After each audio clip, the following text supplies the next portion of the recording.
for us? Oh, am I? Hello, everybody. I'm Jenny. Don't know what to say. I'm a nurse. I live in Guernsey. I was born in Dublin, moved to Wales when my family deserted me. I followed them. So they moved to Wales when I was about 18. I was stuck in the nurse's home doing my nurse training. And then when I was in my early 20s, I joined them, lived in Llandudno for a couple of years. And then I got itchy feet. So I had a couple of job interviews. One was at the John Radcliffe in Oxford. The other was in Guernsey. And they actually paid for me to go over for a weekend in Guernsey to interview me. And I fell in love with the island, you know, surrounded by water. I've always lived by the sea. So I was in Guernsey a month and I met my husband, who's local. And so I'm stuck in Guernsey. I've written a few books. I'm self-published. And then last year, after 13 years of trying to be traditionally published, I was picked up by HQ Digital, which is part of HarperCollins umbrella. And I'm writing a crime series set in Wales for them. That's it. I think 3 kids, one's at uni, hobby, 2 cats. So the Gabby series, what inspired her as a character? Gabby Darren is my second generation Italian Liverpudlian detective. She's called Gabriella. Everybody calls her Gabby. And to be honest, I don't know. I think she's probably a bit like me. I've never been very skinny. And when I was in school, I was always the fattest. You know, I think times have changed now and there's a lot of larger children around, but I was always the chubby one. And I was bullied a bit. And I think I've used that in her character. The Italian bit, I love Italy, been there. Love the food. So that's, although that's not a strong part of the character, it does appear. Liverpool, when I was thinking about writing the story, we'd gone to Llandudno to visit my mum, and we took the kids to Liverpool for a day. And I just thought, yeah, that would work quite well. So there's quite a bit of me in her. I'm known to speak my mind, but there's a lot of things that go through my head at work that I don't actually say. But with Gabby, I allow her free rein. She's sort of my alter ego, and she says what I'm not actually allowed to say at work. Yeah. I really like the character. Very every woman style lady, isn't she? You know, she's feisty, but quite normal, quite an everyday kind of person. Well, I'd like to think that she's normal. I mean, we're all different, you know, and as a nurse, I see that. There's no 2 people I've ever met that have been the same. But I've tried to give her the attributes of a busy woman who doesn't have time for anything other than work. She doesn't have time for herself. Obviously, I work, I write, I've got 3 kids. I don't have any time for myself. And there's a lot of that in her. She's always rushing around. She's looking after herself properly. She doesn't hit the wine bottle because she doesn't have time to cope with the hangovers.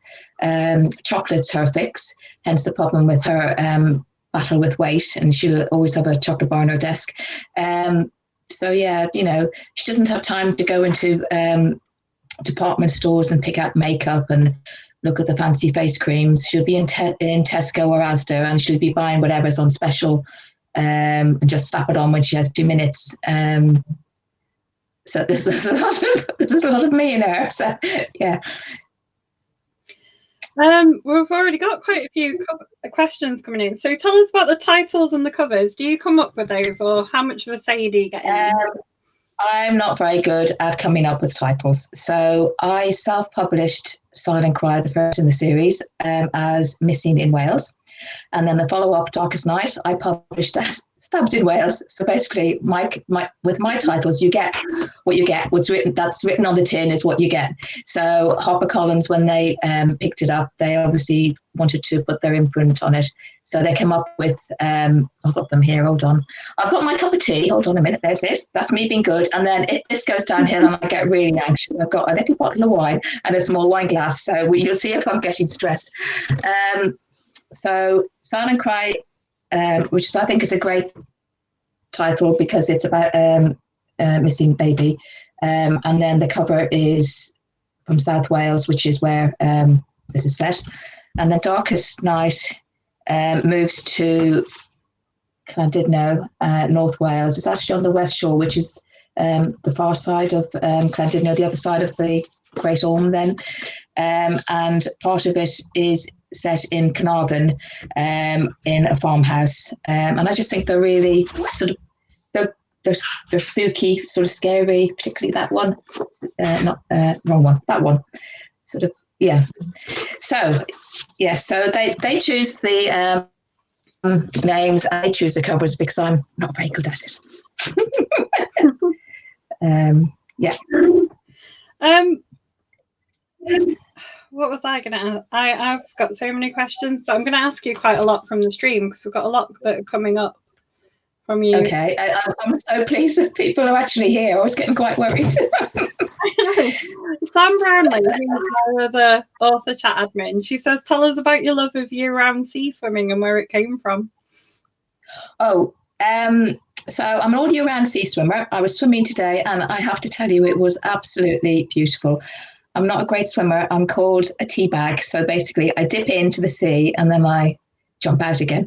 But today I stayed in about 15, 20 minutes. There's about 8 or 9 old ladies. I'm one of them. I think I'm the youngest. The oldest is 83. We swim at the local Guernsey bathing pools, and then sometimes we go outside.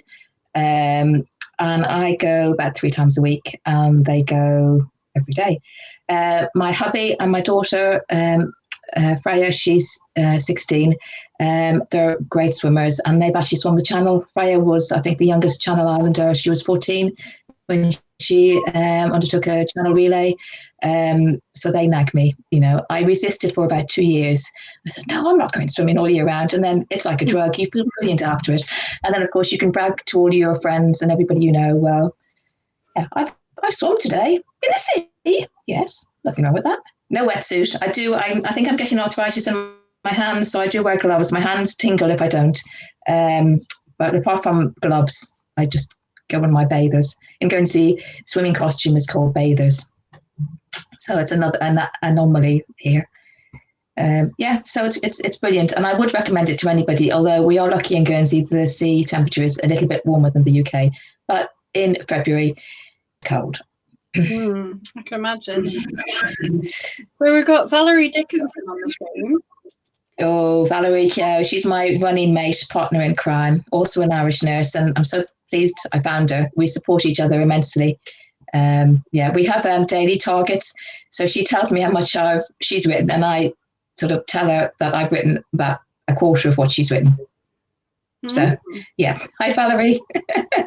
We've just got questions for you. She says, are Gabby and Rusty going to get together? Are they going to get together? Well, in book 3, possibly. So Rusty Mulholland is an Irish pathologist. I was going to always have some kind of a love interest, but not too much. This book isn't about sexy relationships between characters, because that's not the kind of book I wanted to write. But I wanted to have something just to offset all the horror stories that I'm writing about. And my love interest was always going to be a red-headed Irishman. That just was. Anyway, it's a bumpy ride because Gabby doesn't take any prisoners. And if somebody messes her around, she's not going to tolerate it. So it's not me fall in love, get into bed sort of thing. That doesn't happen. So you're just going to have to wait for book 3, which again is quite bumpy for them. And if you're looking for bedroom antics, you're not going to find them in my books, because I think that the reader's imagination is much better than what I could ever come up with. So yeah, so wait and see. But I do quite like their relationship. It's quite snappy and smart. Lots of witty comebacks between them. Neither of them suffer fools. They are going to bang heads quite a lot. Yeah, I've just read book 2, and yes, don't give any spoilers. I'm not going to, but as you said it, I was just picturing sort of bits that happened in it, and they are really like, I'd imagine there's some fireworks, Yeah. When they butt heads. There's going to be lots of fireworks. And in book 4, which I'm editing, Rusty's got a child, an 11-year-old, and that's going to feature, obviously, there's lots of relationships that break down, and there's lots of parents that have to cope with co-parenting. So that's something I'm looking at the moment, how Gabby's going to cope with that side of things. If they do, but they're still not, just have to wait and see. But Connor, his son, does come on the scene to try and help matters or hinder, maybe. Try not to give anything away. No. Well, I don't think you have at the moment. Leslie Lloyd says, what specialty of nursing do you work in, and are you full-time? I work in stroke rehabilitation primarily, but it's general rehabilitation. So in Guernsey, because we're a population of 60,000, we only have one rehabilitation unit. So basically it's a 22-bedded unit, and probably about a third of stroke patients, and then the rest are neuro rehab, which is patients with MS, Parkinson's, head injuries. And then we also have non-neuro, which is primarily post-orthopedic.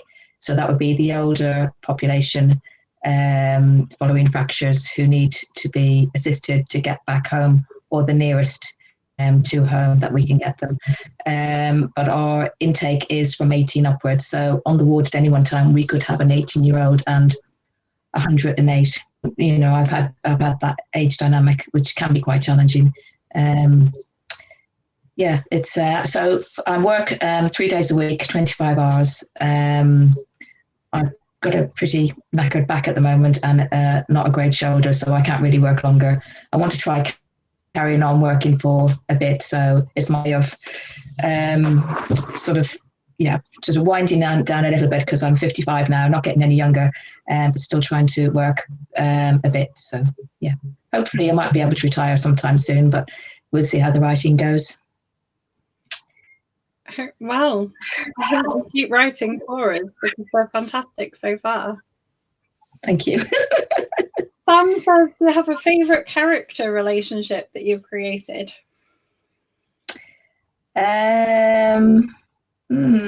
So my first book was called Boy Brainy. I can't show you a copy because my aunt in Dublin is called Auntie Doreen, and Auntie Doreen's going to be watching this. Hello, Auntie Doreen. She's going to be 90 on the 21st of October, and I've sent her the last copy I had of Boy Brainy. There's a follow-up, which is that one, which is called Granny's Gone AWOL in Guernsey. So basically, Boy Brainy it's a free book on Amazon, and I wrote it about bullying and trying to to improve children's self-esteem following bullying. Funnily enough, it's actually set in Conway, which is North Wales, and it features 2 boys. One is called Di Monday, and his best friend Win is black, and Di and Win are Di is autistic. He's got Asperger's. So Di and Win have a pretty hard time at school, being bullied for various reasons. And the ghost of King Arthur comes back to help them. They're funny books, but they've got a message, and I think they've helped a lot of people. Boy Brainy is always #1 bestseller, free on Arthurian, I can't even pronounce it, King Arthur Legends, then on Amazon. It's been #1 for years, and I just give away thousands a year. Don't know how many people download, but the ebook is free. And so that's my favorite character. It was my first character. I was bullied at school, so I just wanted to do something, and that's what got me into writing. Thank you for the question. Valerie says, are you ever going to base a book in Guernsey? Am I ever going to base a book in Guernsey? Yeah. So The Stepsister was my first crime thriller, and Valerie, thank you. You were the one who told me to write it. This is the old cover. I'm very remiss. I don't have the new cover on me. So this is part set in Guernsey, and it's about 2 sisters who or left a house in Holland. There are half sisters. One of them, the lead character, was found as a baby on the steps of Victor Hugo's house. I don't know whether your listeners know, but Victor Hugo was exiled and was open to visitors. So the baby was toasted on the top step of his house. So, and then the story shifts to Holland because the sister goes missing. The lawyer sister who goes to take over the house goes missing. So yeah, that was an interesting book. But there has been one already, sort of part set. And then Sam says Valerie always mentions you when we speak to her. How did you meet? We met online. There's a group, another group set in America, a writing group, which I'm not going to mention, but it's quite big. And we met on there, but I don't know, I really don't know, about 5 years ago? No idea, but it was just, I think Valerie had self-published and I hadn't, and she was nagging me to self-publish and I was scared and I hadn't. So yeah, but if it hadn't been for Valerie, I wouldn't have self-published and I probably would have given up years ago. So you can blame Valerie if you don't like my books. It's not my fault. Or thank her if we do like your book. Thank you, Valerie. So what's your writing process like? Are you a plotter or do you make it up as you go? I make it up as I go along. My writing process doesn't exist, basically. My editor, publisher in HarperCollins HQ Digital is Abby Fenton, and she is amazing. But I must do her head in because she says to me, what's the next story going to be about? And I said, well, I've written a synopsis, but that's not, remember that synopsis I sent you? That's not what's going to happen. So the start is right, but the middle has changed and the end is this now. So I have an idea, but it's a it's a one sentence idea. It's not very big at all. It's basically about 6 words. And that's what the start of the book will be about. And something happens to the character. And then I write it. And then I edit it and change it again. And yeah. So HarperCollins took me on for 3 books last year. And then about 6 weeks ago, I signed another contract for another 3 books. And Abby was asking me, what the books could be about before. Obviously, they wanted to see something. I didn't have anything to give them. So one of the books I'd nearly finished, so that was fine. And then the other 2 books, they had pretty much 1 line. That was it. So she has great faith in me that I'll actually be able to turn them around. Yes, the books are as a surprise to me as they are to anybody who reads them. And I do write the books that I want to read. And that's been said before by so many other people. I can't remember who first said it, but that's what it is. Do you share ideas with Valerie? Would you ever be tempted to write with her? I think our writing styles are probably quite different. She writes psychological thrillers. I seem to be writing crime thrillers, sort of a series. I don't know is the answer. And also she writes much faster than me. I might be able to write 1 or 2 pages of a book and she'd have finished it. So I don't know. Something maybe for the future when I'm retired and I have more time. So what research do you need to do for like the Gabby series? Do you have someone you talk to for police procedures? I've been lucky to visit the local police station, and they've been really helpful showing me the night stay unit. And I also know a couple of Guernsey Small, so most people, if they don't know somebody, they know somebody who knows somebody. So I go swimming with one of the gentlemen who looks after the police cars. And I also go swimming with a lady who's one of the police secretaries. Not that she tells me anything, but she reads the books and she can tell me if I've gone wrong. I've also been to our pathology department because I work in the hospital. So I've seen the autopsy suite and where they keep the bodies, and so all of that appears in my books. It is going to be spot on because I've seen it firsthand.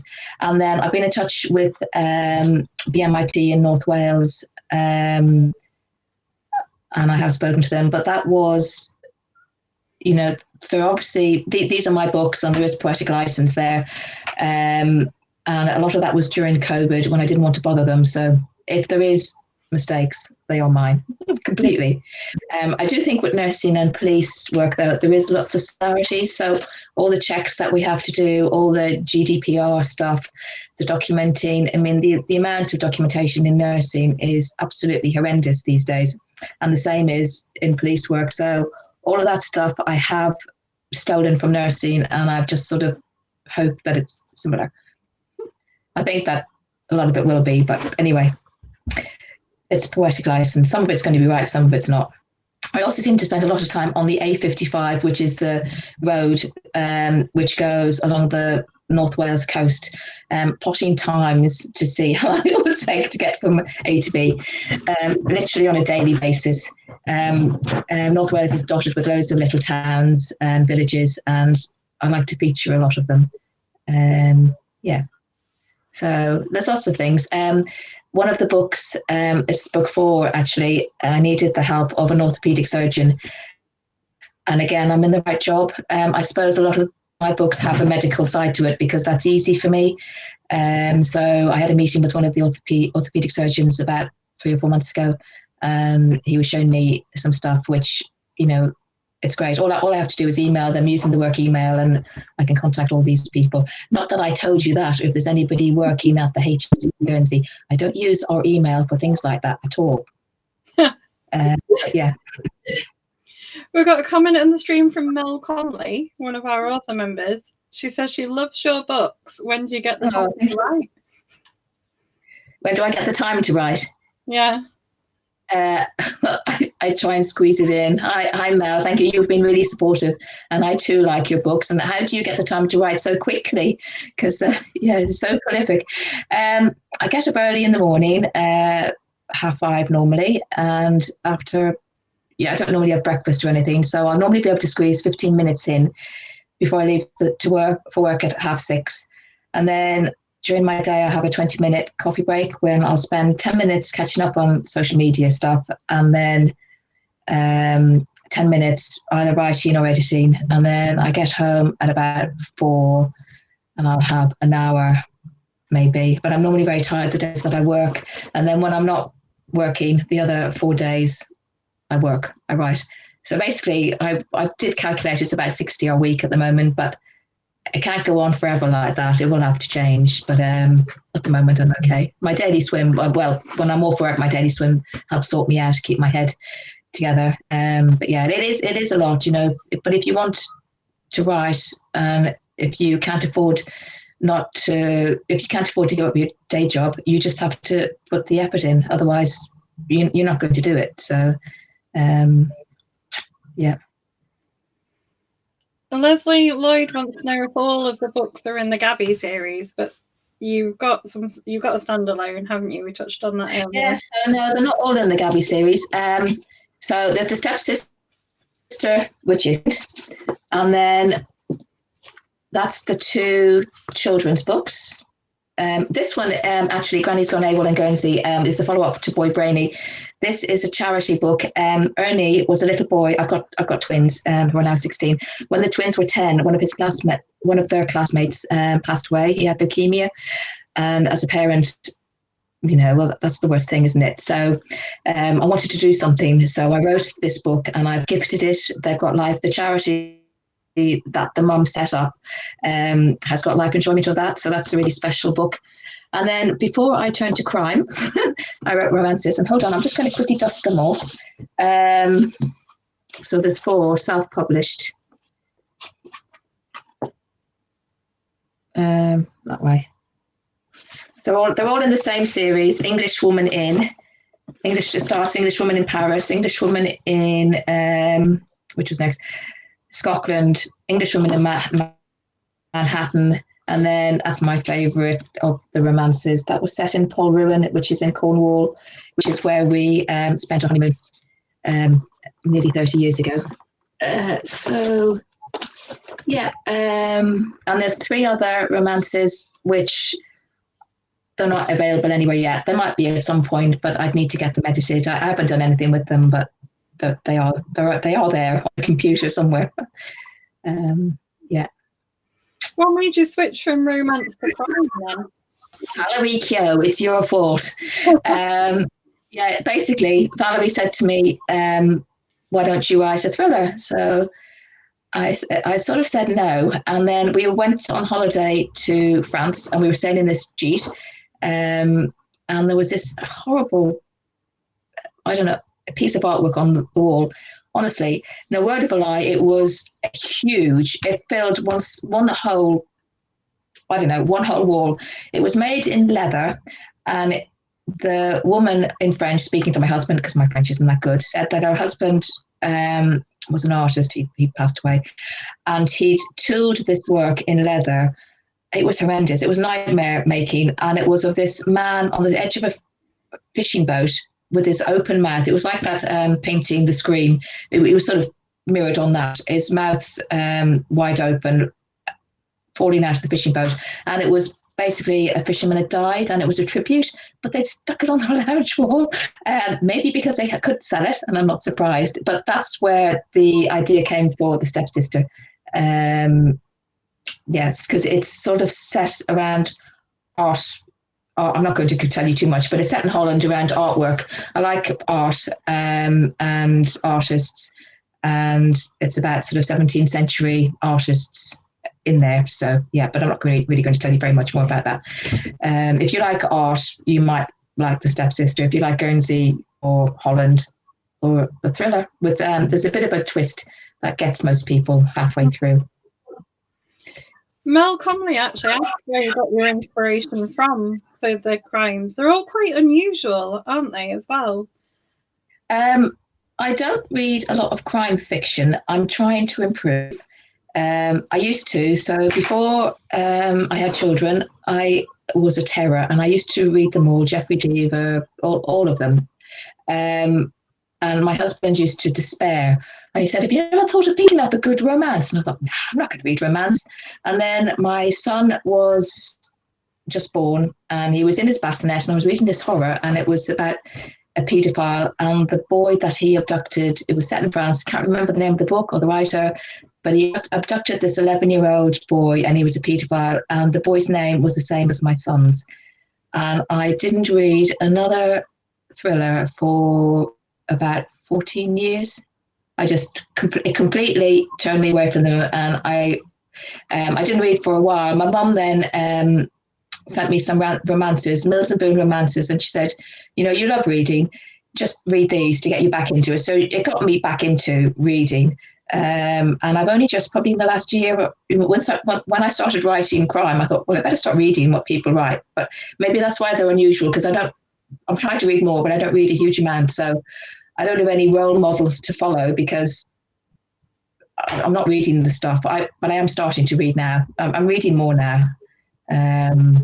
Yeah, I've actually got 4 to show you, which have arrived in the last couple of weeks. So, because I read in paperback, but I also read on Kindle. I'm not fussy. I'll read it. So I've got that one, which some of you might have read, Aaron Kelly. I've got Peter James, who I recently read his latest, I Follow You, I think it was called, set in Jersey. I think it was an ARC, but so if it's not out, it's going to be out very soon, and it is brilliant. Karen Slaughter, I read a couple of hers. I think she's very good that way. And then Anne Cleves, again, well known. So they're my latest to read. Yeah. So Valerie wants to know if you're going to write any more romances. She says she's read yours, and are you going to write more? I have one that's written. I'm not sure whether I'm going to finish it or whether I'm going to turn it into a thriller and kill somebody. So I don't know is the answer. Never say never. We'll just have to see. Time is an issue. So I won't be in the short term, because I've got 2 books to write. So, yeah. How long does it take you to write a book? About 4 or 5 months. I'm trying to write quicker. yeah, it depends. It actually depends on work. During COVID, I was obviously working and wasn't doing as much writing, but that was to be expected. We weren't a COVID ward then, but what we were was they turned us into an acute medical ward, so we got all the medical admissions. So basically, we were the busiest ward, and everybody was pushing a shift in. So I got a bit behind then, but I'm trying to pick up speed again, and just I've got to get a first draft out of book 5, and I've got to finish editing book 4. So yeah, time is an issue, but yeah, we just have to crack on and do it.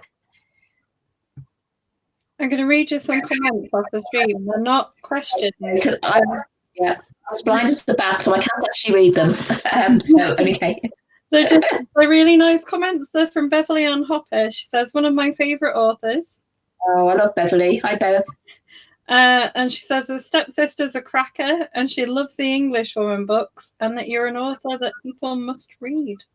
Oh, you are really kind, Bev. Thank you. One day we're going to have to meet. Valerie also says you've written a variety of genres. Is there anything you wouldn't write about? Sci-fi or horror. I think you need to either watch on television or read, so have some knowledge. And I don't get, sorry to the people who love sci-fi. My husband loves sci-fi. You know, I got stuck on Star Trek, the old Star Trek, the original 1960s version. I quite like that, but after that, I haven't really watched any. I've never watched any of the Star Wars movies. I won't watch any of the Star Wars movies. They just I don't get them. So there you go. The kids are watching and the hubby are watching Game of Thrones, and although that's not really sci-fi, I don't really get that either. So yeah, I won't be writing sci-fi, and horror scares me. So I read one Stephen King book once. I won't be reading another. It was excellent, but yeah, no, it's they're just not for me. Yeah, I'm a bit of a coward. I'd be hiding under the bed with a torch. Not for me. But you go quite dark in your crime fiction. Is there any topics you wouldn't write about in your crime book? The thing is, writers say things and then, or like politicians, they go and do the exact opposite. So it's difficult for me to say. I wouldn't think I would like to write about paedophilia in depth. It might appear as something in my books, but I don't think it's something that I'd like to do. So I won't write about things like underworld crime, but that's because it's not something that really interests me. I know there's lots of writers and readers. Lots of writers write it and lots of readers read it, and it's very popular, but it's not just something that interests me, so I don't think I'll be writing about it. I'd have to do a huge amount of research, and then I wouldn't want to do the research, so I don't think I'll be doing underworld crime sort of thing, if that's even the right term. Yeah, so yeah, the books are dark, but and there are bits that are quite gory, but I try not to make them too gory. Difficult. I think they're getting darker all the time, though, so maybe I will end up being really gory. I don't know. Yeah. But the dark I'm trying not to give away spoilers. The dark in a way that sort of leave it to your imagination, I think, aren't they? And I like the sort of focus on details.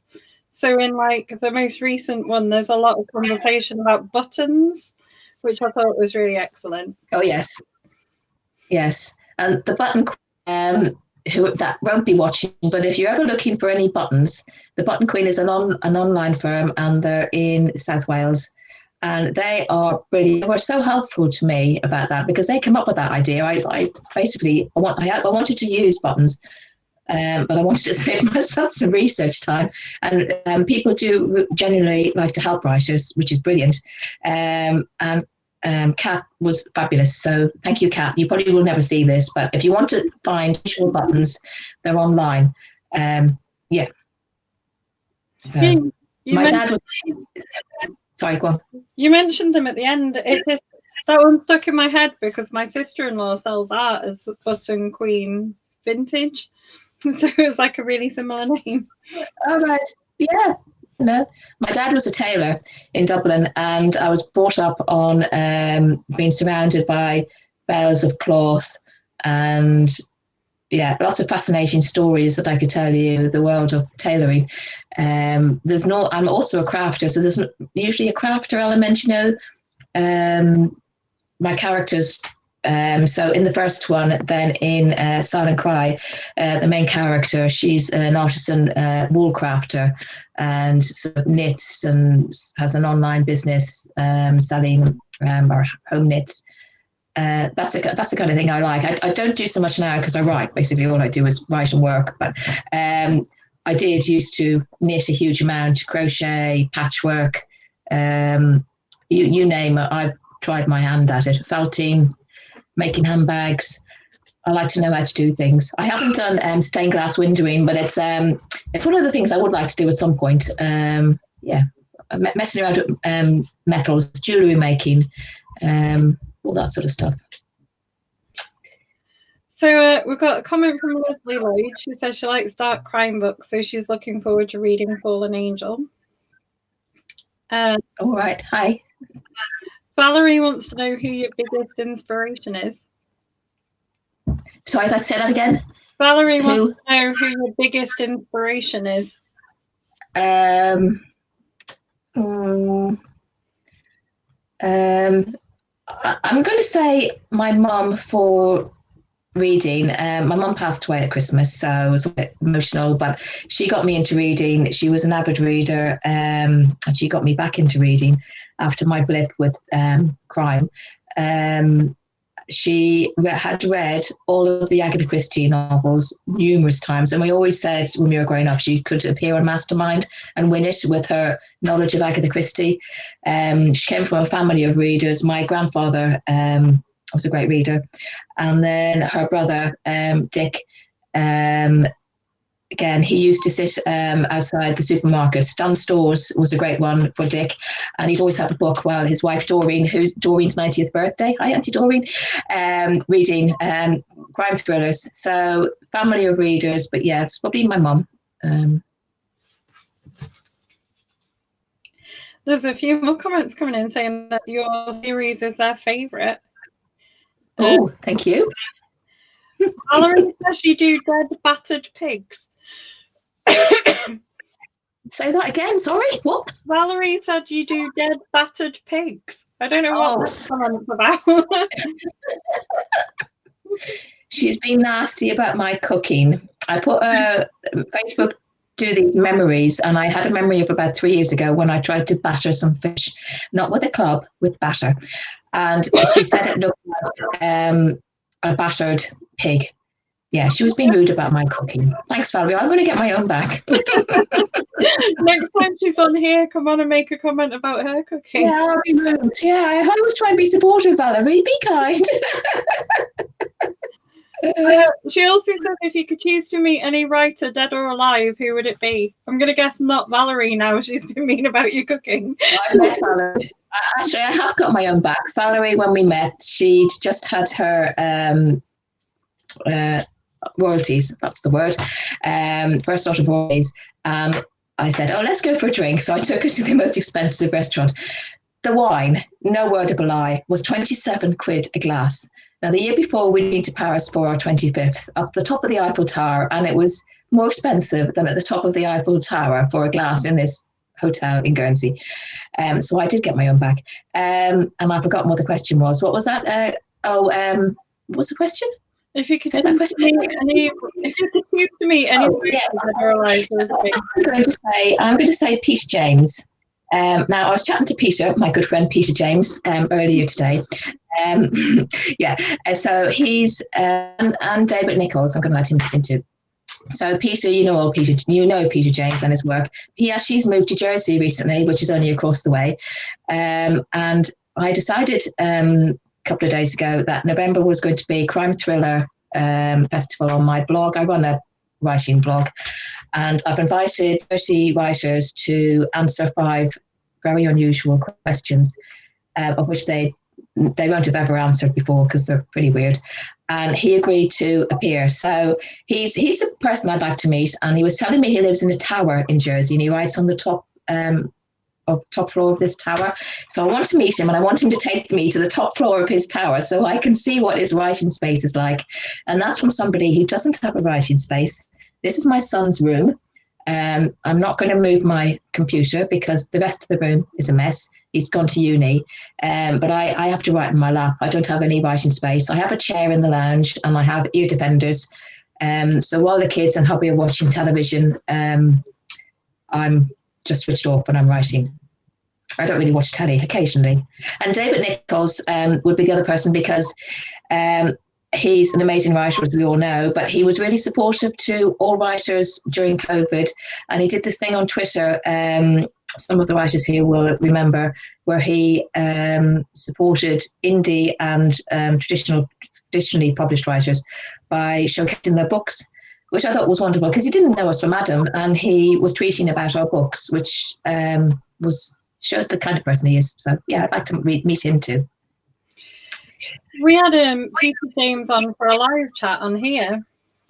Right. And yeah. He, while he was filming his promo, and I don't know if he did it again when he did the chat, but he showed us around his tower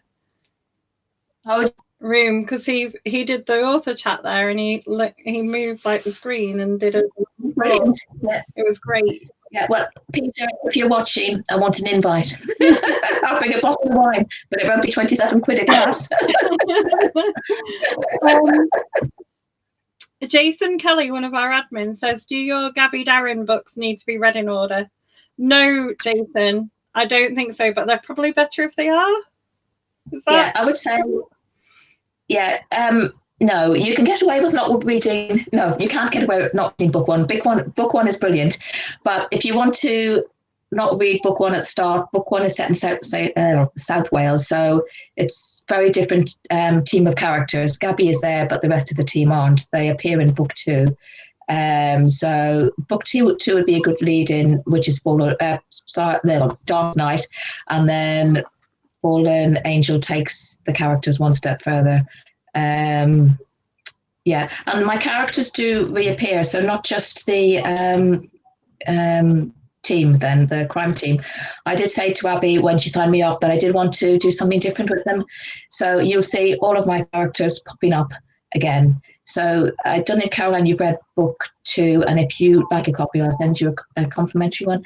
But book two features this troubled teenager called Ronan, and then book four is basically Ronan's story, so he appears again. I just like to do that, so you get to know all of the characters, and you'll hear what happens to the characters later on. So if some nasty crime has befallen them, you'll get a little snippet of what's happened to them, rather than them being forgotten about.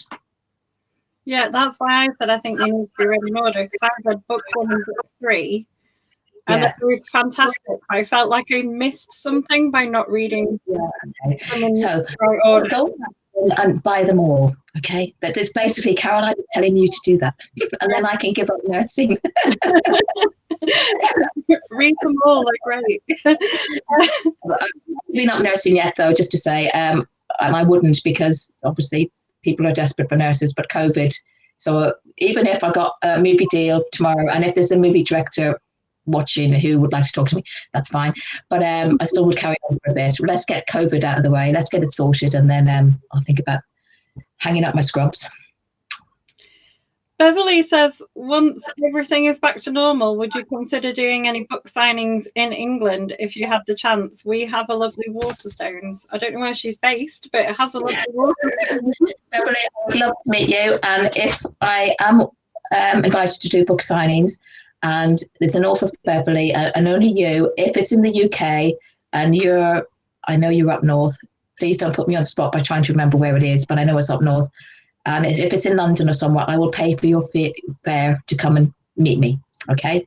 That's just an offer for Beverly, because Beverly's been there from the beginning. But we will meet one day, and I'll help out with costs if that's an issue, okay? So yes, but I need to maybe sell a few more books first and then see how it goes. We'll have to get Waterstones on to booking you in. Yes. Valerie says, how important do you think social media is for writers? I don't think it should be important at all, but it is, basically. So as I said to you, I've got an itch, so excuse me for picking my nose.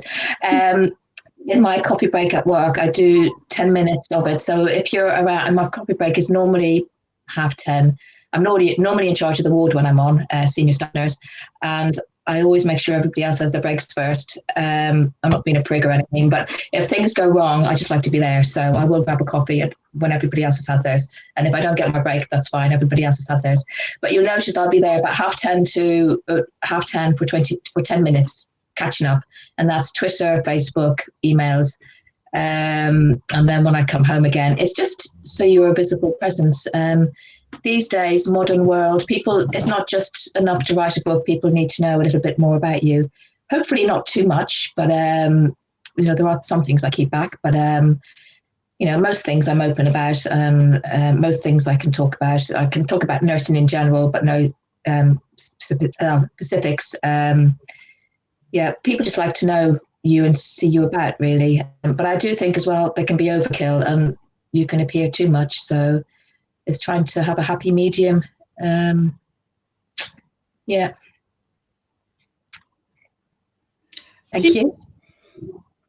Do you keep, this is something I like to ask people when they write a series, do you keep like a Bible of all the details about your characters, especially with yours, because they keep reappearing and interacting?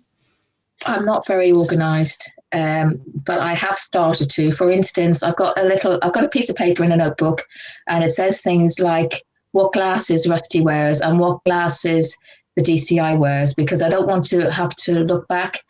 But one thing about writers, and I don't know how it works, is I can go to any manuscript that I've written and I can search for some character reference and I can be within a page of the right part of the book I'm trying to find.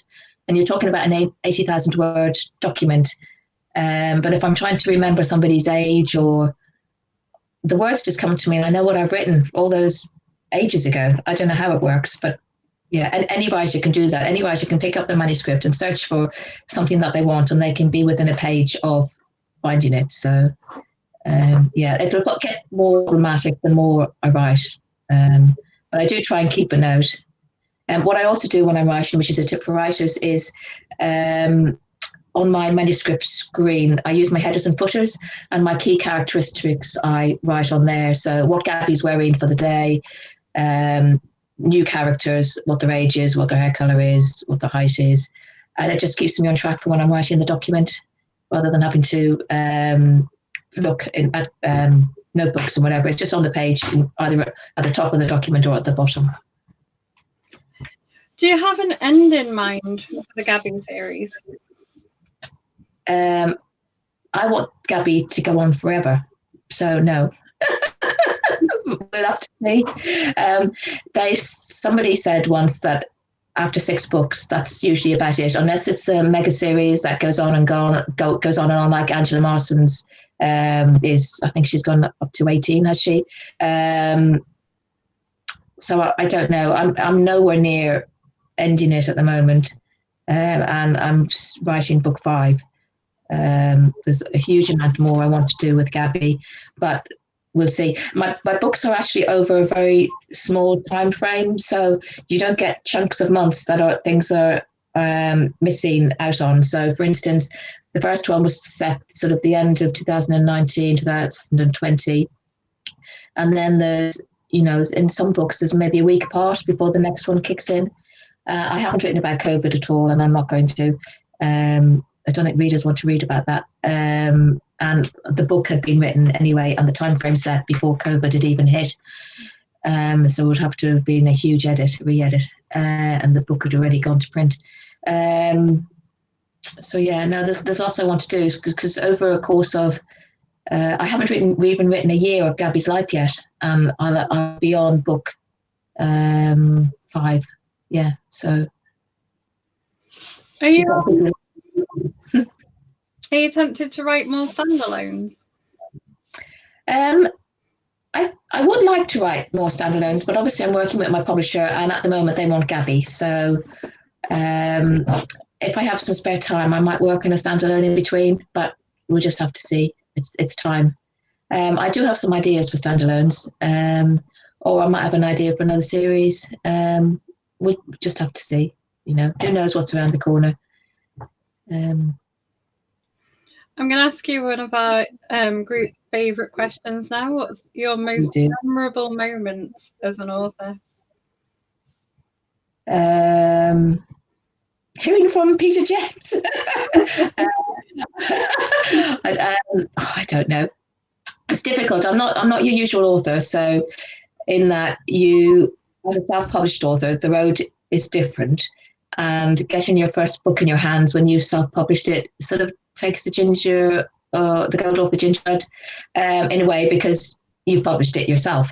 And then when I got my first book in my hands from Abby, so Sign and Cry, I'd already self-published 8 books, so that wasn't a big moment because it was just another book that I'd written. Yes, it was a traditionally published book, but I'd already published, and I'd had books in my hands, so I can't really think of any.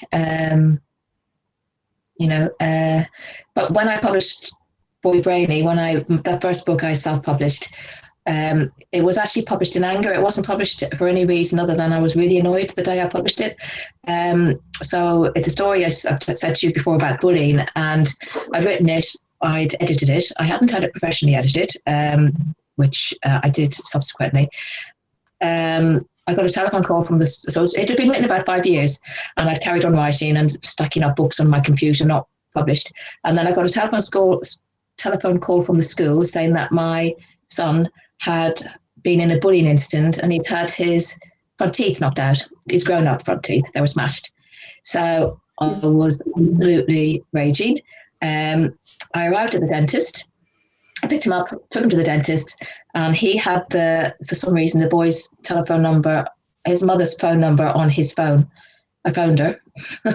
I don't normally do, I'm not confrontational. If somebody annoys me, I'll walk away, but I was really angry and cross and upset because my son's left with broken teeth until he's 23 when he can get implants. He's 19 now. And that night I went home and I published Boy Brainy. I didn't tell anybody I'd published it on Amazon, and I went into the garden and I murdered some weeds. That was it. That was my publishing journey. So there's no memorable moment for me. It's been a bit of a bumpy ride. It took me 12 years to get published, traditionally published. I'm just carrying on, really. See how it goes. So there's not one memorable moment, except Peter James today. Your house, your tower. I want to see your tower. Okay. Yeah, you really do. It's impressive. His tower. But I'm glad that you carried on. I'm sure that quite a few of our readers are glad that you carried on and kept going. This is the first time I've been interviewed like this, so it's I'm a bit uncomfortable with people saying nice things to me. Somebody at work yesterday, one of the patients said to me, she's not that well. I'm not going to really tell you anything else, but she looked at me, and she said, "You're a real nurse." I thought, yeah. So that pleased me. Yeah. Do your family read your books? No. One of my children has just walked in. I think they've read Boy Brainy. My husband started reading one of them and put it down. He says he will get round to it. No. Keep you grounded. He reads, to be fair to him, he didn't read when I met him that much, and I got him into reading, because there was no point in not reading because I'm always there with the book, so he was talking to himself. So he reads historical and a lot of non-fiction, 15th, 16th century stuff, which I don't read, so yeah. Fair enough. Do you read your reviews? Now that's interesting. I used to when I was self-published, and I used to be obsessional. So with KDP, Kindle Arm of publishing, you can check on your rankings and how many books you sell every day. And I used to be obsessional, and I used to do it all the time. And it'd be might be 100 times a day, and I might have sold one book, and I'd be checking. And I actually gave myself a wake-up call a few months ago, and I don't check at all now. Occasionally, I'll go on to Amazon, and I'll just check my star ranking, but that will be how many I've got. So I think it's 180 something for Silent Cry, but I won't read my reviews, and I rarely go on Goodreads. I don't. I'm hoping that most of them are going to be nice. I've got a book on NetGalley at the moment, so Fallen Angel is on NetGalley. I will check my NetGalley ones because they're important, because they're an indication of whether they're going to flop or not. No, and I think mental health wise, it's actually much better not to. Reviews are for readers, and if my books are selling and my publisher sends me a check occasionally, that's fine. And if they're not going to sell, my publisher will, she won't break the contract, but she won't renew it. So I just think it's better that way for me. I've got too much to do to be worried about, how my books are doing. And I've got a job. So if it all goes to pot, I will be working till I'm 90. One or two of my children have said that they want to do medicine. So I might even be working till 100. So, yeah. So I used to, but I really try not to now. And then you go onto Twitter and somebody says they've had their first 1-star review and they're really upset. And I think, well, if you hadn't checked your reviews, you wouldn't know about it. So, yeah. So thank you for everybody for leaving me nice reviews. And if you want to leave me a bad review, please don't tell me about it. I shall know. We're nearly at the end of our time. Do you just want to give everyone a reminder of your books? Okay. Here we go. That's me. Okay, me on again. So what have I got? I can't find them now. Oh, here they are. They're hiding under my good friend Peter James. So we have got Silent Cry, which is set in South Wales around Swansea and St. David's. The reason I set it there was my great-grandmother was from Pembrokeshire, and I thought it would be a nice tribute. It's about a missing baby, and it's Gabby. Gabby has just moved from Cardiff to Swansea, and she comes up against some difficulties. And then Darkest Night, which shifts Gabby. Something happens at the end of Silent Cry, which means she can't stay. It's not your straightforward book. Darkest Night moves to Llandudno and the West Shore when my main character, who's called Christine de Bertrand, who is a friend in real life, and I swim with her, and she wanted to appear in a book, goes to bed with the man, and she wakes up beside the dead body of a woman, and nobody knows how that's happened, least of all her. And then Fallen Angel, which comes out on the 20th of November, is set in Llandudno again. Now, on the snippet of the interview, I said the limescale headland of the Great Orme. It's not the limescale headland, it's the limestone headland of the Great Orme. So 25 years ago, a girl, an 18-year-old girl called Angelica Brock, was discovered lying on a plateau they have there. The WI set up this sort of fake standing stones, and she was found lying in a mattress that didn't belong to her. And Gabby had some time on her hands, and she decided to see if she could find out what had happened. And the Great Orme, many of you will have seen those lockdown goats invading Llandudno, and they appear in the book slightly. And then before that I'm editing at the moment, is called by me Ronan's Story, but it's not going to be called Ronan's Story. It's going to be called Something Amazing by my publisher when she tells me. And it's basically about a runaway girl. She's 10 and she runs away from home and nobody can find her. Yeah, and it's good. I hope. It's not good at the moment. It needs to be edited. Half of it's good. The other half isn't. It sounds good. Yeah, it's a bit different. And then that's all that's left for me to say is thank you so much for coming on and joining us for a chat. You're welcome. Yeah. And I didn't have to have this, but I am going to have it now. Thank you very much. You deserve it. Yeah, thank you. Lovely to meet you here. Thank you, everybody, for popping by.